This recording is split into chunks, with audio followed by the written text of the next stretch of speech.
డల్కోఫ్లెక్స్ tablet. ఇది ఒక లాక్సటివ్ మందు. అంటే మలబద్ధకం సమస్యకు ఉపయోగిస్తారు. ఇందులో ఏముంటుంది? దీనిలో బిసాకొడైల్ 5 మిల్లీగ్రాములు ఉంటుంది. ఇది పేగుల్ని ఉత్తేజపరిచి, మలాన్ని సాఫ్ట్ చేసి, మోషన్ రావడానికి సహాయం చేస్తుంది. ఎవరు వాడాలి? మలబద్ధకం ఉన్నవారు. కోలోనోస్కోపీ టెస్ట్ లేదా ఆపరేషన్ ముందు పేగులు ఖాళీ చేయడానికి. ఎలా వాడాలి? ఒక టాబ్లెట్ రాత్రి పడుకునే ముందు తీసుకోవాలి. ఉదయం మోషన్ రావడానికి 6-10 గంటలు పడుతుంది. సైడ్ ఎఫెక్ట్స్ ఏముంటాయి? కడుపులో నొప్పి, విరేచనాలు. ఎక్కువ రోజులపాటు వాడితే పేగులు బలహీనపడవచ్చు. తీసుకోవలసిన జాగ్రత్తలు: రోజూ వాడకూడదు. కడుపులో తీవ్రమైన నొప్పి ఉంటే వాడకూడదు. గర్భిణులు డాక్టర్ సలహా లేకుండా వాడరాదు. డల్కోఫ్లెక్స్ తీసుకోవడం వల్ల బరువు తగ్గదు.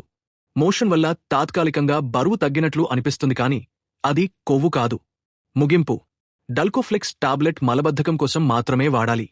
ఎక్కువగా వాడితే బాడీ దానిపై ఆధారపడిపోతుంది. డాక్టర్ సలహా తీసుకుని వాడండి.